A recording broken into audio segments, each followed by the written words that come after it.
Hello students, ഇന്നത്തെ ക്ലാസ്സിൽ നമ്മൾ സോഷ്യൽ സൈക്കോളജിയിലെ 5 മാർക്കിൻ്റെ ഷോർട്ട് എസ്സേ ക്വസ്റ്റ്യൻസും 10 മാർക്കിൻ്റെ എസ്സേ ക്വസ്റ്റ്യൻസുമാണ് ഡിസ്കസ് ചെയ്യേണ്ടത്. ഓക്കെ, ഈ ക്വസ്റ്റ്യൻസിൻ്റെ പ്രത്യേകത ഈ വർഷം എസ്സേ ആയി ചോദിച്ച ക്വസ്റ്റ്യൻ അടുത്ത വർഷം ഷോർട്ട് എസ്സേ ആയിട്ട് ചോദിക്കുന്നുണ്ട്. അപ്പോൾ ഷോർട്ട് എസ്സേ തന്നെയാണ് എസ്സേ ആയിട്ട് പലതും വരുന്നത് കേട്ടോ. അപ്പോൾ അത് ശ്രദ്ധിക്കുക. എല്ലാവരും ആദ്യത്തെ ക്വസ്റ്റ്യൻ ശ്രദ്ധിക്കുക. Relationship of social psychology with psychology. Social psychologic psychology ആയിട്ടുള്ള ബന്ധം ചോദിക്കും.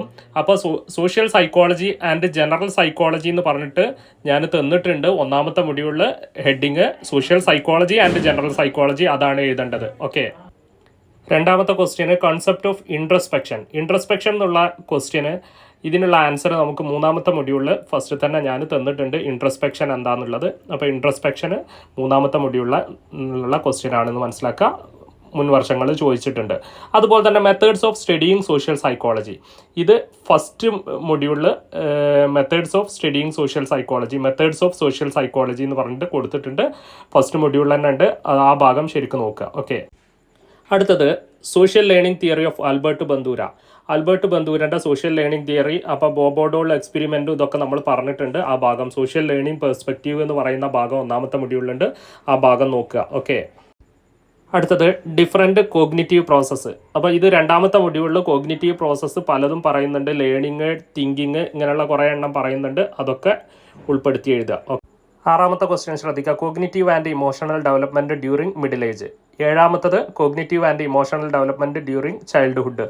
അപ്പോൾ ലൈഫ് സ്പാൻ ഡെവലപ്മെൻറ്റ് തിയറിയിൽ ചൈൽഡ്ഹുഡത്തെ കാര്യങ്ങൾ പറയുന്നുണ്ട്. ഇമോഷണലും കോഗ്നിറ്റീവ് ഡെവലപ്മെൻറ്റിനെ പറ്റി പറയുന്നുണ്ട്. അതുപോലെ തന്നെ ചൈൽഡ്ഹുഡിനെ പറ്റിയും മിഡിൽ ഏജിനെ പറ്റിയൊക്കെ പറയുന്നുണ്ട്. അപ്പോൾ ഈ ലൈഫ് സ്പാൻ ഡെവലപ്മെൻറ്റ് തിയറി ശരിക്കും പഠിച്ചു വെക്കുക. അത് പല രീതിയിൽ ഇത് ചോദ്യം വരുന്നുണ്ട്. അടുത്തത് സെൽഫ് പെർസെപ്ഷൻ തിയറി ചോദിക്കുന്നുണ്ട്. ആ ഭാഗം എന്ത് ചെയ്യുക, പഠിച്ചു വെക്കുക. ഓക്കെ, സെൽഫ് പെർസെപ്ഷൻ തിയറി മൂന്നാമത്തെ മൊഡ്യൂളിലാണ്. അത് ശരിക്കും നോക്കി വെക്കുക. ഓക്കെ, ഒൻപതാമത്തെ question proposition of social comparison theory മൂന്നാമത്തെ മൊഡ്യൂളിൽ കൃത്യമായിട്ട് പറഞ്ഞിട്ടുണ്ട്. പത്താമത്തത് തീം ഓഫ് സോഷ്യൽ സൈക്കോളജിൻ്റെ തീം ഫസ്റ്റ് മൊഡ്യൂളിൽ കൃത്യമായിട്ട് പറഞ്ഞിട്ടുണ്ട്.